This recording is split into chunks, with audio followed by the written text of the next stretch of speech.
안녕하세요. 돈의 흐름을 따라가는 머니라디오입니다. 우리는 지난 시간 2000년 닷컴 버블이 터져가며 기술주 중심의 거품이 붕괴되고 나스닥 지수가 15년간 회복되지 못한 이야기를 나눴습니다. 하지만 그 거품이 꺼졌다고 해서 시장에 있던 돈이 사라진 건 아니었습니다. 그 돈은 새로운 투자처를 찾아 미국 부동산 시장으로 몰려가기 시작했습니다. 그리고 그 선택이 2008년 월가를 무너뜨리는 결과로 이어지게 됩니다.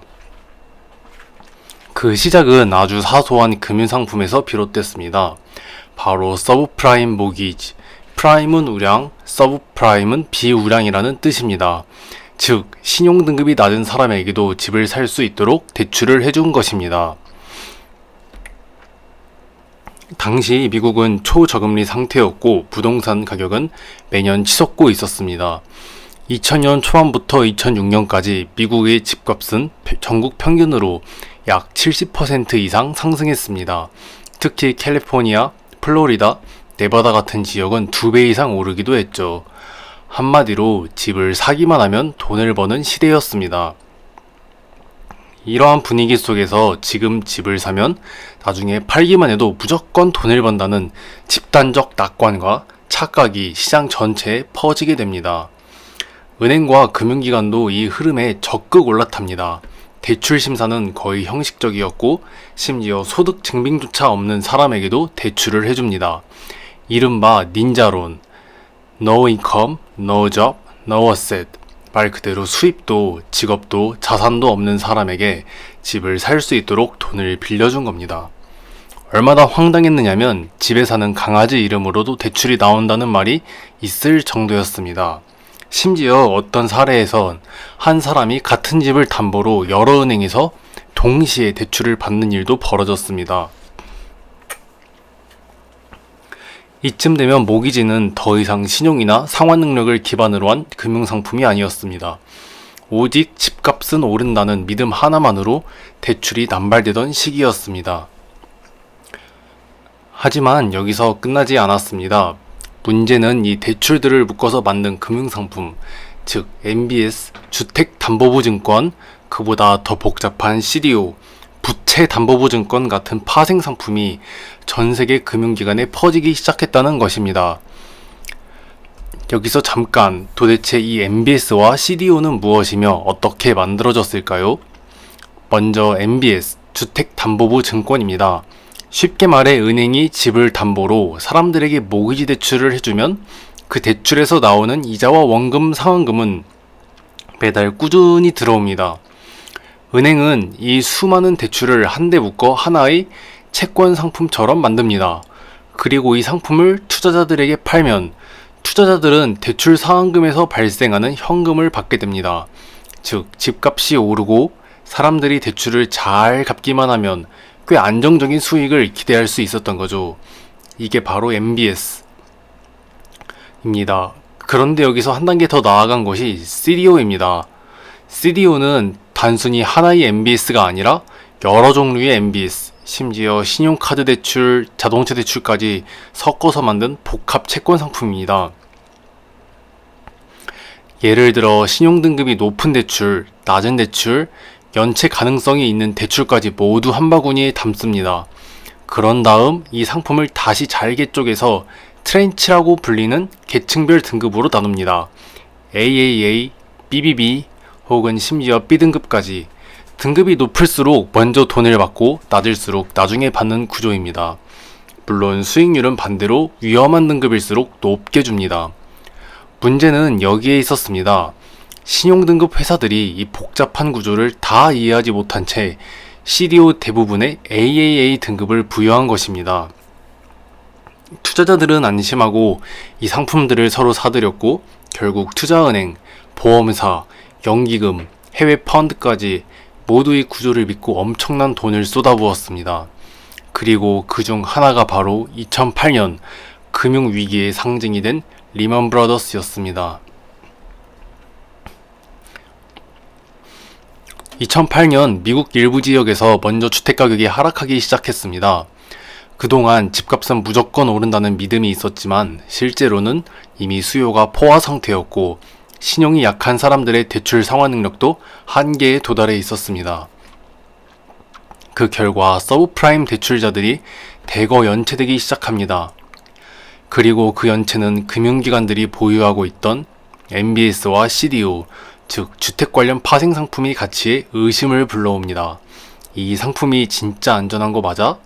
이 안에 부실한 대출이 섞여 있던 건 아닐까? 이런 불신이 빠르게 퍼지면서 신용경색을 발생합니다. 신용경색이란 금융기관들끼리 서로를 믿지 못해 돈을 빌려주지 않는 상황을 뜻합니다.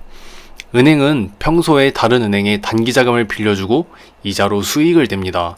하지만 이 시기엔 혹시 저 은행도 망하는 거 아니야? 저 회사가 보유한 자산도 부실한 거 아니야? 이런 공포가 퍼지며 은행들끼리 돈을 빌려주지 않게 되고 시장에 돈이 돌지 않게 됩니다. 기업도 자금을 못 빌리고 소비자도 대출을 못 받고 경제 전체가 얼어붙는 상황이 온 것입니다. 이 위기의 한가운데 있던 곳이 바로 리먼 브러더스였습니다. 당시 리먼은 MBS, CDO 등 부동산 연계 상품에 거의 전사적으로 투자하고 있었고 부채 비율도 매우 높아져 있는 상태였습니다. 2008년 중반부터 투자자들은 리먼 브라더스가 정상적인 자산을 가진 회사가 아니라 부실 채권 뭉칠 수 있다는 의심을 갖기 시작했고 리먼 주식은 급락하기 시작합니다. 그럼에도 불구하고 리먼은 정부의 구제금융을 받지 못했습니다. 미국 재무부와 연준은 한때 JP모건, 뱅크 오브 아메리카, 바클레이즈 등과의 인수협상을 시도했지만 모두 실패했고 정부도 최종 구제에 나서지 않기로 결정합니다. 그리고 결국 2008년 9월 15일 리먼 브라더스는 공식적으로 파산을 선언합니다. 월가의 상징이자 158년 전통의 투자은행이 하룻밤 사이에 무너진 것입니다. 이 사건은 단순한 기업 파산이 아니었습니다. 전세계 금융 시스템의 신뢰가 붕괴된 순간이었습니다. 이후 도미노처럼 AIG, 메릴린치, 시티그룹 등 대형 금융회사들이 줄줄이 위기에 빠지고 세계 증시가 폭락하며 2008년 글로벌 금융위기의 본격적인 폭풍이 시작된 것입니다. 주식시장은 급락했습니다. 하루에 수십 %씩 빠졌고 은행과 보험사, 증권사, 주식은 거의 휴지 조각이 되었습니다. 미국인들의 퇴직연금 계좌도 절반 이상이 날아갔고 실물 경제까지 얼어붙기 시작합니다. 자동차 판매가 중단되고 기업은 고용을 멈추고 소비자들은 지갑을 닫습니다. 경제 전체가 멈춰버린 순간이었습니다. 그럼 이때 미국 중앙은행은 어떤 역할을 했을까요? FED는 단순히 금리 인하를 넘어서 전례 없는 방식으로 시장을 구하기 위한 조치를 취합니다. 그것이 바로 양적 완화입니다. 양적 완화란 중앙은행이 직접 시중에 돈을 푸는 정책입니다. 구체적으로는 미국 국채와 주택 저당증권, 즉 MBS 같은 자산을 대규모로 매입하는 방식으로 이루어졌습니다. 이게 무엇을 의미할까요?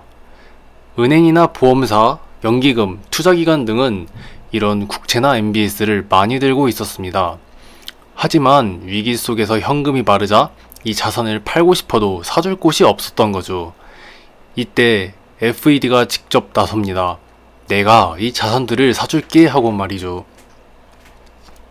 FED는 시중 기관들이 들고 있는 장기국채와 MBS를 매입하고 그 대가로 현금성 자산을 줍니다. 즉 시장의 유동성, 돈을 직접 공급한 것입니다. 이 방식의 핵심은 이렇습니다. 은행은 FED의 자산을 팔고 현금을 받습니다. 이 현금은 대출로 흘러들어가거나 금융기관이 주식, 회사채, 부동산 등 다른 자산에 투자하게 됩니다. 그 결과 전반적인 시장의 돈 흐름이 살아나게 됩니다. 이 과정을 비유하자면 멈춰있던 심장을 다시 뛰게 하기 위해 전기 충격을 가하는 것과 비슷합니다. FED는 시장에 강제로 피를 돌려주는 역할을 했던 것이죠. 실제로 이 조치 덕분에 회사채 시장은 회복되기 시작했고 부실 위험에 몰렸던 기업들도 다시 숨을 돌릴 수 있었습니다. 하지만 그 이전에는 이미 주식시장은 깊은 충격을 받았습니다. 미국의 대표 지수인 S&P 500은 약 57% 하락했고 나스닥도 약 55% 가까이 폭락했습니다. 이 폭락은 2007년 고점부터 2009년 초까지 약 1년 반 동안 지속되었고 고점을 다시 회복하는 데에만 4에서 5년이 걸렸습니다. 그만큼 시장의 상처는 깊었고 FED 양적 완화는 전통적인 금리 조정만으로는 부족한 상황에서 마지막 수단처럼 동원된 비상조치였습니다. 이때부터 중앙은행은 단순한 금리 조정자가 아니라 시장 참여자이자 자산 매입자로 역할이 바뀌게 된 것입니다. 그런데 여기서 한 가지 중요한 변화가 생깁니다. 이전까지는 돈은 기업의 실적과 성장을 따라 움직인다는 원칙이 있었지만 2008년 이후부터는 돈은 중앙은행이 결정한다는 시대로 바뀌게 되었습니다. 즉, FED가 돈을 얼마나 풀고 어디에 공급하느냐에 따라 자산시장 전체가 요동치는 구조가 생긴 것입니다. 그리고 이 구조는 지금까지도 이어지고 있습니다. 모두가 망했는데 누군가는 벌었다. 하지만 이런 위기 속에서도 누군가는 큰 돈을 벌었습니다. 대표적인 예는 빅쇼트로 유명한 투자자 마이클 버리입니다. 그는 누구보다 먼저 이 금융상품이 엉터리라는 걸 파악하고 그 하락에 베팅하는 풋 옵션을 매입했습니다. 또한 일부 헤지펀드들은 신용부도 스왑이라는 금융상품을 활용해 리먼 브라더스가 파산하면 우리에게 돈을 달라는 보험 같은 구조를 만들었습니다. 모두가 부동산이 영원히 오를 거라고 믿었을 때 의심하고 구조를 뜯어보고 반대로 베팅한 사람들만이 위기의 중심에서 큰 수익을 거둘 수 있었습니다. 정리하겠습니다. 2008년 금융위기는 단순한 경기 침체가 아니었습니다. 신용이 신뢰를 잃었고 복잡한 금융상품이 위기의 도화선이었으며 전 세계 경제가 동시에 얼어붙는 진짜 글로벌 그 위기였습니다. 미국에서는 은행이 무너지고 실업률이 급등했으며 주식시장은 반토막 이상 하락했습니다. 하지만 이 위기의 여파는 미국을 넘어서 전 세계로 빠르게 퍼져나갔습니다. 유럽은 금융기관이 무너지고 재정위기에 빠졌고 신흥국은 수출이 급감하며 성장 엔진이 멈췄습니다. 한국도 환율 급등, 외화 유출, 증시 폭락을 모두 겪었습니다. 이제 시장은 단순히 기업의 실적만으로 움직이지 않습니다. 돈이 얼마나 풀리는지, 그 돈이 어디로 가는지가 더 중요해졌습니다. 그리고 이 돈의 방향을 정하는 존재가 바로 중앙은행, 즉 미국 연준 FED입니다.